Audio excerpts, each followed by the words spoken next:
Hello everyone, my name is Kumkum Gautam और आज हम डाइजेस्टिव पार्ट 2 देखेंगे, सिस्टम पार्ट 2। और कल मैंने तुम्हें माउथ वाला पढ़ा दिया था, उसके बाद हम आगे वाली जो चीज़ें हैं वो प्रोसीड करेंगे। और आज जो बढ़ेंगे उसमें थोड़ा बहुत लेयर्स के बारे में पढ़ेंगे, क्योंकि लेयर्स अभी इम्पोर्टेंट हैं, आगे जब आएंगी तो एक पर्टिकुलर पार्ट हम उसका पढ़ेंगे, उसके बाद फिर हम पूरा जो चीज़ें हैं कंटिन्यू करेंगे। देखो, मैंने बताया था कि मैकेनिकल एंड केमिकल डाइजेशन होता है माउथ में, ठीक है? जिसमें मैकेनिकल डाइजेशन जो होता है, मास्टिकेशन होता है फूड का with the help of tongue हो गया है, टीथ हो गया है and mixed with the saliva. उसके बाद में जो फूड है वो रिड्यूस हो जाता है एक सॉफ्ट फ्लेक्सिबल इजीली स्वेलोड मास, जिसे हम बोलस बोलते हैं। वेरी इंपॉर्टेंट, कभी कभी क्वेश्चन पूछा जाता है कि बोलस जो है कहाँ फॉर्म होता है, तो माउथ रीजन में क्या होता है, जब सलाइवा मिलता है तो फूड को एक सॉफ्ट पार्ट में रिड्यूस कर दिया जाता है, एक बोलस के फॉर्म में उसको वहाँ पे रिड्यूस कर दिया जाता है। मतलब उसका एक फॉर्मेशन हो जाता है, वो स्वेलोड इजीली हो जाएगा क्योंकि इसोफेगस से नीचे जाना है, तो इसीलिए। ओके, नाउ अभी हम जो देख रहे हैं, देखो जहाँ से जीआई ट्रैक्ट स्टार्ट होता है, जहाँ से जीआई ट्रैक्ट होता है, इसोफेगस की हम बात करते हैं, वहां से लेयर्स बनना स्टार्ट हो जाती हैं, क्योंकि ऑब्वियसली यहाँ पे पूरा ट्यूब का फॉर्मेशन हो रहा है। नाउ ये लेयर्स जो है, देखो म्यूकोसा, क्योंकि यहाँ पे पूरा एक डिस्टिंक्ट जो फीचर है वो देखने को मिलता है, इसलिए हमें ये पढ़ना पड़ेगा। और लेयर्स को पढ़ना इसलिए भी इम्पोर्टेंट है क्योंकि यहाँ से कभी भी क्वेश्चन पूछे जाते हैं, ठीक है? तो यहाँ से ज्यादा प्रोमिनेंट हो जाती है, तो हमें पढ़ना पड़ेगा। म्यूकोसा हो गई है, सब म्यूकोसा हो गई है, ठीक है? मस्कुलरिस, ठीक है, मस्कुलरिस हो गई है। और उसके बाद में जो आती है तुम्हारी कौन सी, सिरोस आती है, सिरोस आती है।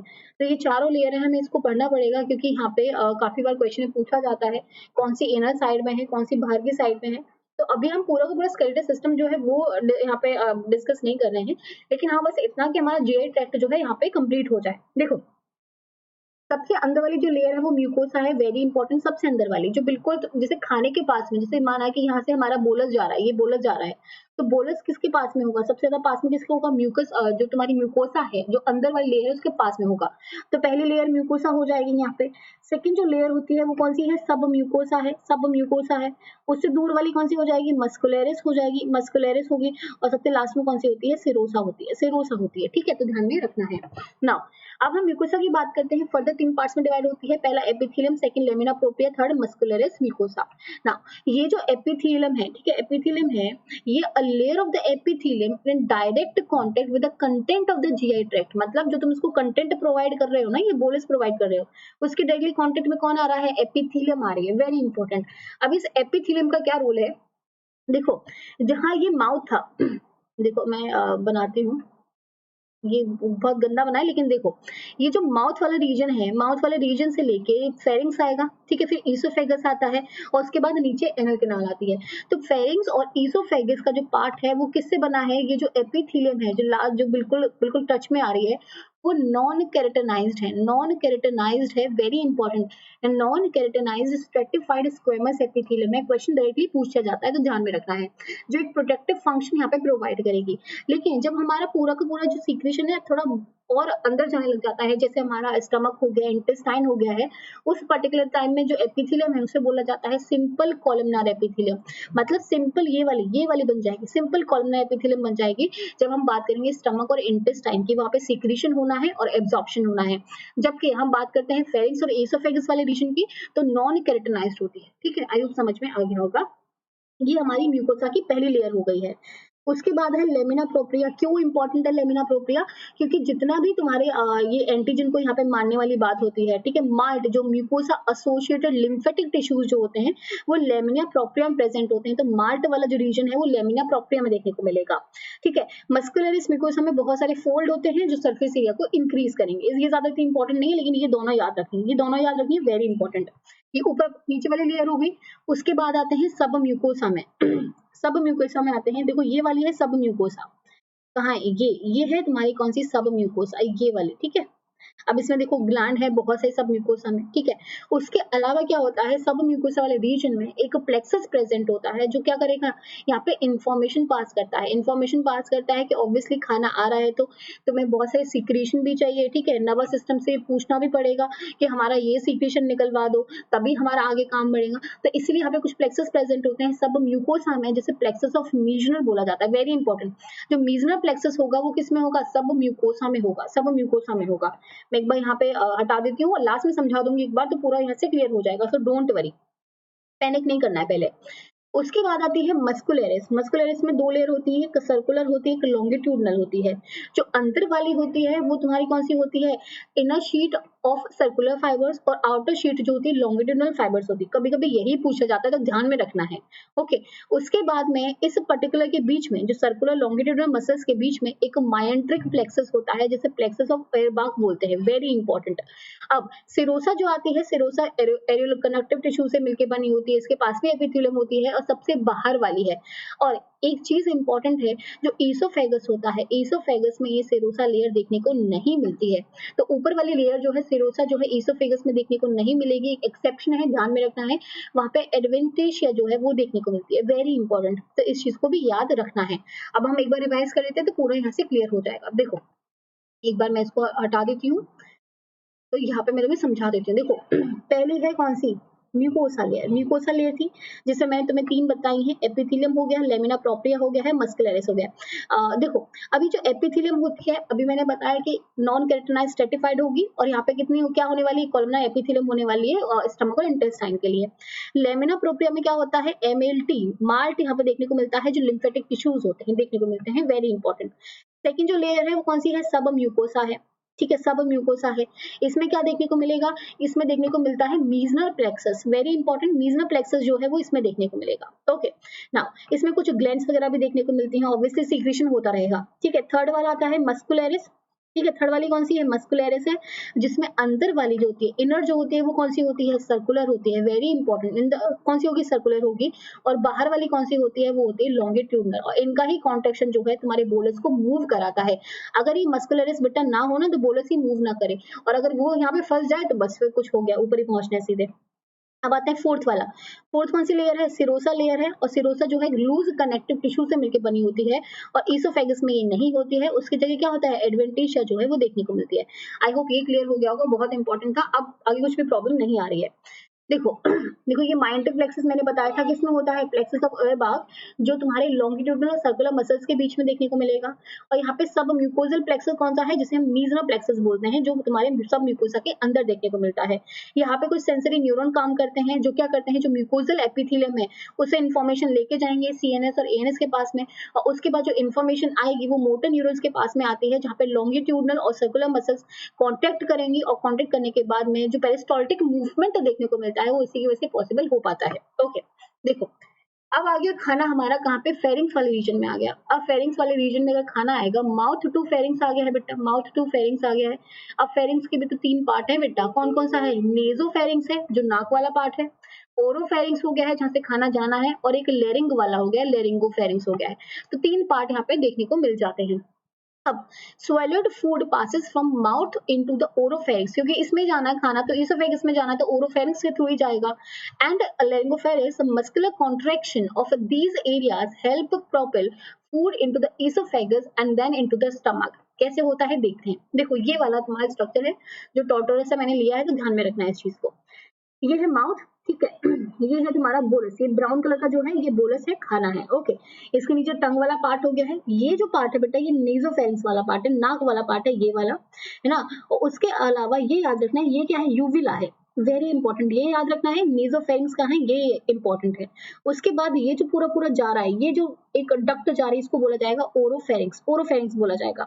यहाँ पे एपिग्लॉटिस है, क्योंकि एपिग्लॉटिस क्या करेगी, फ्लैप लाइक स्ट्रक्चर है जो तुम्हारा उसको बंद कर देगी। लेरिंगोफेरिंक्स में नहीं जाएगा खाना, और लेरिंग्स ये जो है ईसोफेगस को बाद में ज्वाइन कर देगा, कौन, ओरोफेरिंक्स, ठीक है।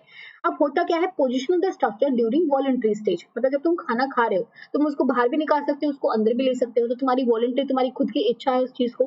अगर तुम उसको अंदर ले जाते हो, अगर तुम उसको अंदर ले जाते हो, देखो tongue rises against the palate, closes the nasopharynx. देखो नेजोफेरिंक्स जो है यहाँ पे क्लोज कर दी, किसने कर दिया, यूविला ने कर दी है। यूविला क्या करेगा, उसको बंद कर देगा, उसको बंद कर देगा, क्योंकि नाक में खाना चला जाएगा। फिर एपिग्लॉटिस क्या करेगा, लेरिंग्स वाले रीजन को यहाँ पे बंद कर देगा, क्योंकि लेरिंग्स में खाना ना चली जाए। और उसके बाद में जो ब्रीथिंग है इस टेम्परली इंटरप्टेड, टेम्परली होती है, ऐसा नहीं कि बंद ही हो गई है। उसके बाद में जो बोलस है यहाँ पे आगे मूव करता है, मूव करता है। तो याद रखना है वॉलंटरी स्टेज में जो होता है बोलस पास होता है ओरोफेरिंक्स में, इस वाली स्टेज में क्या होगा, ओरोफेरिंक्स में खाना आ जाएगा। उसके बाद में जो फेरिंजियल स्टेट आती है, जब ये वाली स्टेज आ जाती है, जब फेरिंक्स में खाना मतलब पूरा का पूरा यहाँ पे चला जाता है इसोफेगस में, तो यहाँ पे इनवॉलंटरी फेज आ जाती है, मतलब उसके बाद तुम्हारे हाथ में कुछ नहीं है। जब तक यहाँ पे खाना है तुम्हारे हाथ में है, जैसे वो उधर चला गया उसके बाद तुम्हारे हाथ में कुछ भी नहीं रहता है, वो इनवॉलंटरी हो जाएगा। ठीक है, आई होप ये चीज क्लियर हो गई है। अब फेरिंग से खाना चला गया कहाँ पे, ईसोफेगस में आ गया है। अब ईसोफेगस में आ गया है तो उसको ईटिंग गलेट बोला जाता है। एक कोलेप्सिबल मस्कुलर ट्यूब है, एक long that ties posterior to the trachea, मतलब ट्रेकिया ये जा रहा है, उसके पीछे क्या जा रहा है, उसके पीछे तुम्हारा ईसोफेगस जा रहा है। ओके, अब एक क्वेश्चन आया हुआ था कि कभी कभी क्या होता है, जो स्टमक का एक पार्ट होता है, थोड़ा सा जो पार्ट है वो थोड़ा प्रोट्रूड कर जाता है अबव द डायफ्राम, और वो ईसोफेगस में ऐसा देखने को मिलता है, और वो बहुत प्रॉब्लम क्रिएट करता है, वॉमिटिंग आती रहती है नॉर्मली, और डाइजेशन प्रॉपर नहीं हो पाता है। क्यों? क्योंकि खाना जो है कभी भी ऊपर आ जाता है, कभी भी ऊपर आ जाता है। ठीक है, तो इसको बोला जाता है ईसोफेगल हाइटस, इस कंडीशन को बोला जाता है hiatus hernia, very important, hiatus hernia इसको बोला जाता है, तो इसको भी याद रखना है। अब हम देखते हैं ईसोफेगल स्टेज ऑफ स्वेलिंग। अब हमें कहाँ पहुंचाना है खाना, अब हमने कहाँ पहुंचा दिया, देखो हमने ओरोफेरिंक्स में पहुंचा दिया था पहले। ठीक है, फेरिंक्स में खाना आ गया, माउथ से आ गया है, अब आ गया हमारा फेरिंक्स में। ठीक है, फेरिंक्स में आ गया है, अब हमारा ईसोफेगस में आ गया था। अब ईसोफेगस से कहाँ जाएगा, अब वो जाएगा स्टमक में। स्टमक में कैसे जाएगा, अब जाएगा कैसे जाएगा, देखो ये हमारा खाना है, ये ब्राउन कलर का बेटा बोलस है। ठीक है, जिसको तुमने एक स्वेलो करने के लिए गोल सी चीज बना दी है। यहाँ पे क्या है, मस्कुलरिस होंगे, ऑब्वियसली सर्कुलर मसल होंगे और लॉन्गिट्यूडिनल मसल्स होंगे, क्योंकि यही तुम्हारा जो पेरिस्टाल्टिक मूवमेंट कराने वाली है, यही यहाँ पे कॉन्ट्रेक्शन करेंगे, यहीं पे रिलैक्सेशन करेंगे, और तभी पॉसिबल हो पाएगा। अब यहाँ पे क्या होता है, दो स्फिंक्टर होते हैं। देखो जैसे माना कि ये ओपनिंग है कहाँ की, स्टमक की, तो ये एक ओपनिंग होगी, ये होता है लोअर ईसोफेगल स्फिंक्टर। ठीक है, एक ये होता है, और एक ऊपर होता है जिसे बोला जाए अपर। ठीक है, अपर ईसोफेगल स्फिंक्टर, मतलब क्या हुआ है, ऊपर वाला जो होता है, ऊपर वाला जो इंस्पेक्टर होता है वो क्या होता है, circular consist of skeletal muscle, मतलब स्केलेटल मसल से ये कंसिस्ट होता है, वेरी इंपॉर्टेंट। और यहाँ पे जो फूड है यहाँ पे आगे मूव कर जाएगा। अब अगर यहाँ पे मूव करना है ना, क्योंकि कार्डियक वाला रीजन में आ गया, कार्डियक वाला रीजन कैसा है, कार्डियक रीजन वाला मतलब हो गया है स्टमक का पार्ट है कार्डियक। ठीक है, जो स्टमक है इसका पार्ट है, और क्यों बोलते हैं, क्योंकि हार्ट के बहुत पास में होता है, इसलिए इसको कार्डियक बोला जाता है। अब यहाँ से फूड जो आएगा, यहाँ पे सर्कुलर मसल पहले कॉन्टेक्ट करेंगे, देखो ऐसे कांटेक्ट करती हैं, जैसे खाना यहाँ पे है पहले, ये खाना यहाँ पे, ये यहाँ पे क्या करेंगे, कांटेक्ट करेंगे, कांटेक्ट करने के बाद में ये रिलैक्स करेंगे, तो फूड हमें आगे चला जाएगा, फूड आगे चला जाएगा। फिर क्या करेंगे, ये कांटेक्ट करेंगे, फिर रिलैक्स करेंगे, आगे चला जाएगा खाना। तो खाना ऐसे मूव करता है, यहाँ पे रिलैक्स्ड मस्कुलरिस, फिर कांटेक्ट, सर्कुलर मसल पहले कांटेक्ट करती हैं, उसके बाद में तुम्हारी लॉन्गिट्यूडिनल मसल कांटेक्ट करती है, फूड का बोलर जो है आगे आगे मूव करता जाता है, आगे आगे मूव करता जाता है। ठीक है, और उसके बाद में जब लोअर ईसोफेगल स्फिंक्टर ओपन हो जाएगा, तो बोलस कहाँ आ जाएगा, स्टमक में तुम्हारा बोलस जो है आ जाएगा। तो oesophageal stage, the involuntary passage of the bolus through the oesophagus into the stomach, तो इनवॉलंटरी है ऑब्वियसली। तुम्हारा जो फेरिंक्स वाला रीजन था, जहाँ पे ओरोफेरिंक्स में आना था, तब तक वो वॉलंटरी था, उसके बाद सब कुछ इनवॉलंटरी होने वाला है, तुम्हारे कुछ भी उसमें नहीं होगा, तुम्हारे विल के अकॉर्डिंग नहीं होगा। Okay, now during this phase the peristalsis, the constriction, a progression of a coordinated contraction and the relaxation, ऐसे होता है contraction and then relax, contraction and the relax, contraction relax, और इसकी वजह से बोलर जो है आगे आगे मूव करता रहता है, आगे आगे मूव करता रहता है। of the circular and the longitudinal layer of the muscularis pushes the bolus, it is controlled by the medulla oblongata, very important।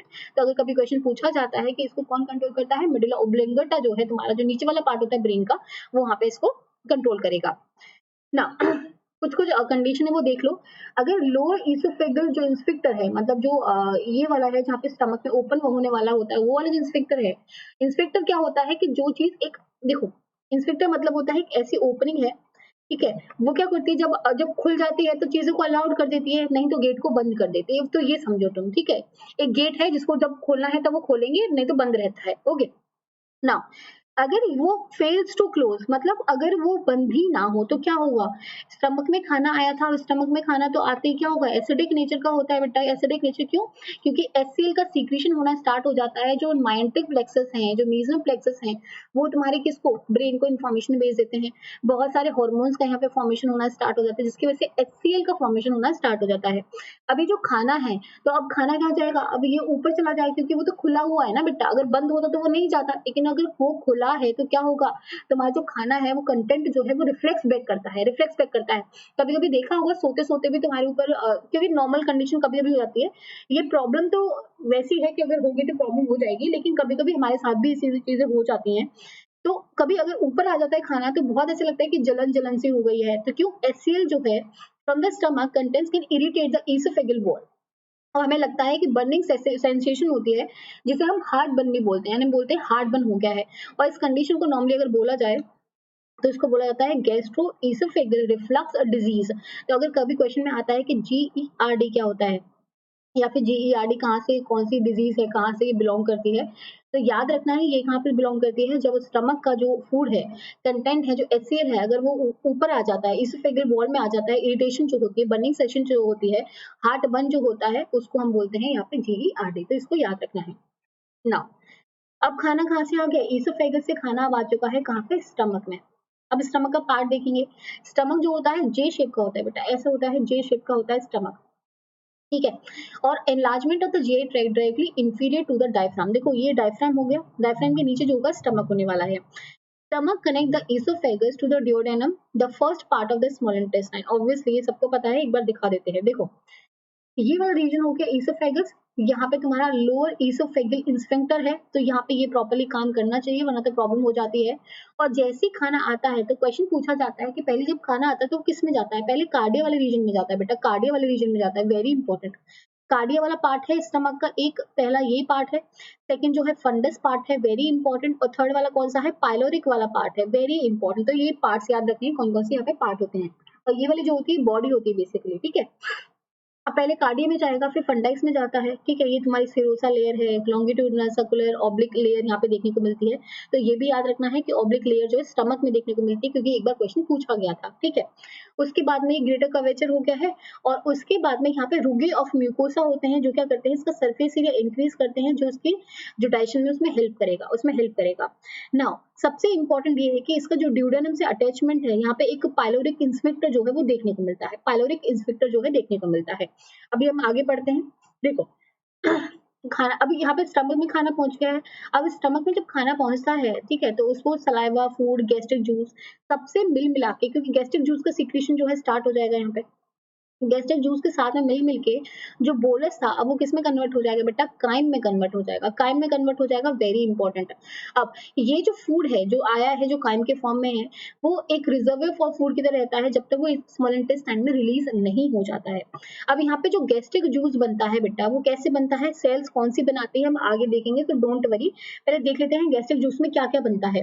देखो गैस्ट्रिक जूस में एक तो HCl बनेगा, पहली इंपॉर्टेंट चीज, तो यहाँ पे बनेगा पेप्सिन, वेरी इंपॉर्टेंट।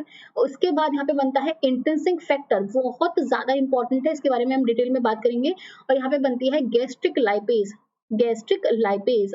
अभी ये जो लाइपेज है और जो पेप्सिन है वो क्यों एक्टिव हो पाती है यहाँ पे स्टमक में, क्योंकि यहाँ पे क्या होता है, तुम्हारा HCl होता है, HCl क्या करता है, इनको एक्टिवेट कर देगा। उसके अलावा यहाँ पे एक हार्मोन का सिक्रेशन होता है जिसे हम गैस्ट्रिन हार्मोन बोलते हैं, वेरी इंपॉर्टेंट। देखो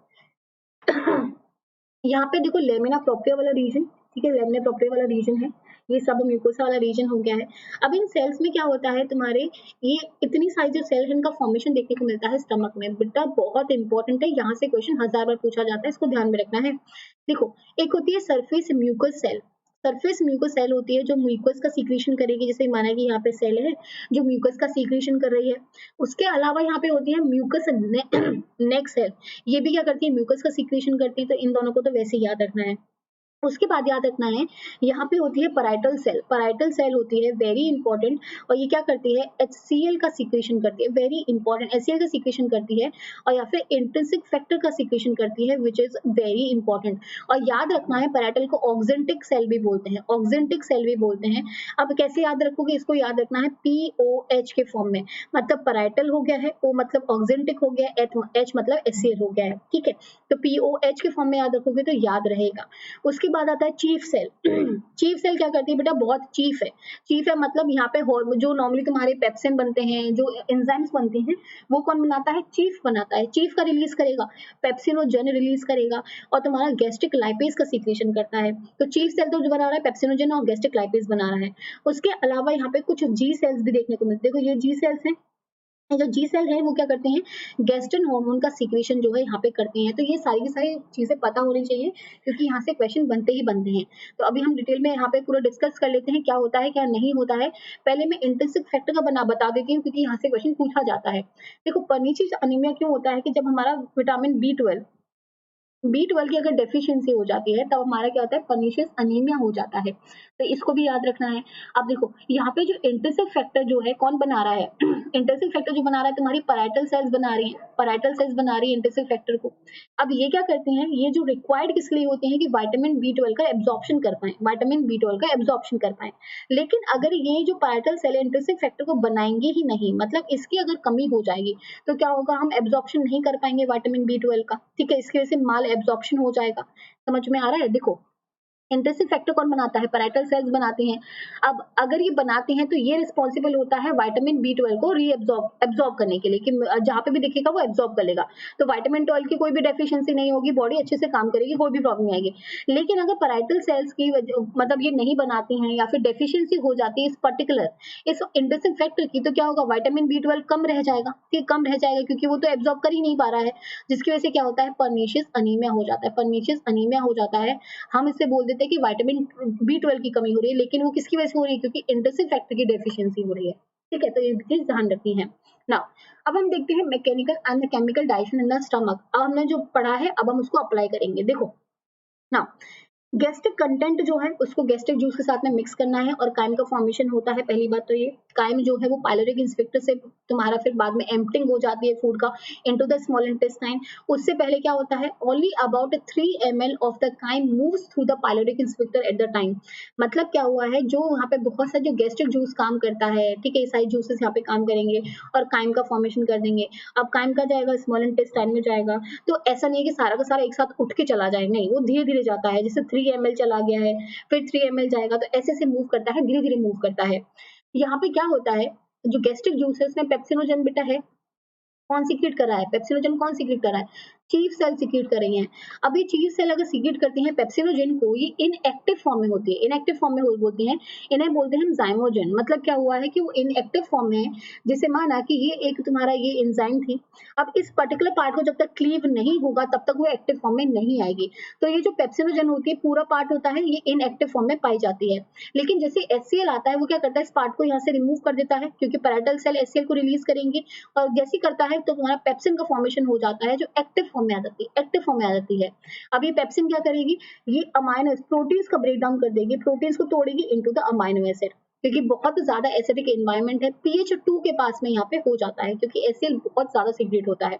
वेरी इंपॉर्टेंट। तो अगर कभी क्वेश्चन में आता है कि यहाँ पे स्टमक में क्या चीज है, क्या चीज ब्रेक डाउन होती है, तो यहाँ पे देखो पहले तो प्रोटीन्स का ब्रेक डाउन होता है, उसके अलावा यहाँ पे गैस्ट्रिक लाइपेज भी काम करती है, गैस्ट्रिक लाइपेज भी यहाँ पे काम करती है। वो क्या करती है, तुम्हारे फैटी एसिड्स को, मतलब लिपिड्स को तोड़ देगी इनटू द फैटी एसिड। तो ये भी याद रखना है। Okay now HCL secretion stimulated by अगर एचसीएल का सीक्रेशन स्टिमुलेट करना है, मतलब उसको बढ़ाना है, जैसे खाना आता है एचसीएल का सीक्रेशन इंक्रीज हो जाता है। क्यों हो जाता है, क्योंकि एसिटाइल कोलिन जो है वो तुम्हारा न्यूरोट्रांसमीटर वहां पे रिलीज हो जाएगा। उसके अलावा यहाँ पे गैस्ट्रिन हार्मोन का फॉर्मेशन होना स्टार्ट हो जाता है, और यहाँ पे हिस्टामिन भी हेल्प करता है। तो एचसीएल का जो सीक्रेशन है वो ये लोग स्टिमुलेट करते हैं। कभी भी क्वेश्चन में पूछा जाता है, ये ध्यान में रखना है। अब ये जो गैस्ट्रिक लाइपेज थी वो क्या करेगी, इस ट्राइग्लिसराइड्स को, बेसिकली जो ट्राइग्लिसराइड्स होते हैं उनका ब्रेक डाउन कर देगी in the small fatty acids and monoglyceride. तो इस चीज को भी याद रखना है, गैस्ट्रिक लाइपेज का यहाँ पे रोल देखने को मिलता है। अब यहाँ पे केसिंग प्रोटीन होती है, जो मैंने अभी नहीं लिखा है, क्योंकि यहाँ से ये जो है मिल्क प्रोटीन है। ठीक है, मिल्क प्रोटीन है, तो ये नॉर्मली अगर तुम मिल्क खाते हो तो केसिंग प्रोटीन आता है, उसको तोड़ा जाता है। तो इसको मैं यहाँ पे मैंने नहीं जोड़ा है, वो लास्ट में मैं जोड़ दूंगी, सो डोंट वरी। नाउ अब यहाँ से क्वेश्चन पूछा गया था एक बार कि अगर स्टमक में कोई फूड जा रहा है, स्टमक में अगर कोई फूड जा रहा है और वो अगर कार्बोहाइड्रेट में रिच है, अगर कार्बोहाइड्रेट में रिच है मतलब थोड़ा बहुत ज्यादा उसमें तुम ज्यादा वैसा वाला चीजें खा रहे हो जिसमें बहुत कार्बोहाइड्रेट है, पॉलीसेकेराइड्स है, तो क्या जो फूड है मतलब वो कितना वो ज्यादा स्टमक में रहेगा कि कम स्टमक में रहेगा। देखो कार्बोहाइड्रेट का जो डाइजेशन है वो स्टमक में नहीं होता है। स्टमक में किसका होता है? प्रोटीन का डाइजेशन हो रहा है और फैट्स का डाइजेशन हो रहा है, ठीक है। उसमें कोई भी कार्बोहाइड्रेट का डाइजेशन नहीं हो रहा है, इसीलिए जिसका डाइजेशन होगा उसको रखेगा, जिसको नहीं होगा उसको निकाल देगा। तो कार्बोहाइड्रेट जो है बहुत कम टाइम के लिए रहता है तुम्हारे स्टमक में। प्रोटीन उसके थोड़ा बाद तक रहेगा क्योंकि वहां पे तुम्हारी काम कर रही है, पेप्सिन काम कर रही है। उसके अलावा फैट जो है सबसे ज्यादा टाइम लेता है स्टमक में। वेरी इंपॉर्टेंट, तो कभी क्वेश्चन में आता है स्टमक जो है सबसे ज्यादा टाइम लेता है स्टमक में। नाउ वॉमिटिंग क्या होता है? वॉमिटिंग मतलब फोर्सिबल जो एक्सपल्शन होता है कंटेंट का into the upper GI tract, I think सबको पता है। तो थ्रू द माउथ उसको बोला जाता है वॉमिटिंग, और इमेसिस बोला जाता है। तो कभी ये वाला टर्म यूज करते हैं तो ये चीज भी ध्यान में रखनी है। अब ये वॉमिटिंग सेंटर कहाँ पे होता है? मेडुला ओब्लोंगेटा में होता है, तो इस चीज को भी याद रखना है। आई होप ये चीज क्लियर हो गई होगी। एक बार मैं और सब कुछ रिवाइज करा देती हूँ, तुम्हारा जितना भी कुछ भी इशू रहा होगा तो वहां से क्लियर हो जाएगा। ये केसिंग वाला मैं नेक्स्ट वाले उसमें थोड़ा स्टार्टिंग में करा दूंगी। देखो हमने माउथ में पूरा पढ़ लिया था। उसके बाद हम फेरिंग्स में आए हैं। फेरिंग्स में हम किस में आते हैं? ओरोफेरिंग्स में आते हैं। ओरोफेरिंग्स में आएंगे, वेरी इंपॉर्टेंट। उसके बाद हम आते हैं ईसोफेगस में, ठीक है। ईसोफेगस का जो लोअर ईसोफेगल इंस्फिंक्टर है वो बहुत इंपॉर्टेंट है। अगर नहीं रहेगा ओपन तो बहुत सारी डिजीज यहाँ पे हो जाती है। GERD जो है, ठीक है, वो याद रखना है। ईसोफेगस से हम स्टमक में आए। स्टमक में आने के बाद में यहाँ पे याद रखना है सिरोसा की जगह कौन सी होती है? सिरोसा की जगह एडवेंटिशिया होती है। वेरी इंपॉर्टेंट, ये ध्यान में रखनी है। स्टमक में क्या होता है? स्टमक में तुम्हारी जी सेल्स होती हैं जो तुम्हारे गैस्ट्रिक का सीक्रेशन करेंगे। तुम्हारी चीफ सेल होती हैं, तुम्हारी पैराइटल सेल्स होती हैं, वेरी इंपॉर्टेंट। और जो तुम्हारा काइम का फॉर्मेशन होता है, यहाँ पे जो पीएच है बेटा वो 2 के आसपास पहुंच जाता है, इतना ज्यादा पीएच होता है। यहाँ पे जो इनएक्टिव जो पेप्सिनोजेन है उसको पेप्सिन में कन्वर्ट किया जाता है। उसके बाद वो प्रोटीन्स पे काम करती है। यहाँ पे गैस्ट्रिक लाइपेज भी होती है, लेकिन कार्बोहाइड्रेट को डाइजेशन करने वाला कुछ भी यहाँ पे देखने को नहीं मिलता है। तो इस चीज को भी याद रखना है। और उसके बाद में पाइलोरिक इंस्फिंक्टर होता है लास्ट में, क्योंकि जो स्टमक है इसके पार्ट कौन से हैं? कार्डियो वाला पार्ट हो गया है तुम्हारा, फंडक वाला पार्ट हो गया है, और पाइलोरिक वाला पार्ट हो गया है। तो पाइलोरिक के बाद में जब वो इंटेस्टाइन में खुलेगा, जब स्मॉल इंटेस्टाइन में खुलेगा, पहला बात किस में खुलेगा? ड्यूडेनम में खुलेगा। तो यहाँ पे क्या होगा? पाइलोरिक इंस्फिंक्टर जो है देखने को मिलेगा। और यहाँ से 3 ml करके यहाँ पे जो तुम्हारा जो काइम है वो आगे मूव करता रहता है। आई होप ये चीज क्लियर हो गई होगी। अगर फिर भी कोई इशू आता है तो तुम मुझे बता सकते हो। और चैनल को सब्सक्राइब करो, अगर कोई भी नया बच्चा है वीडियो को लाइक और शेयर करो जितना हो सकता है। And thank you so much. Thank you.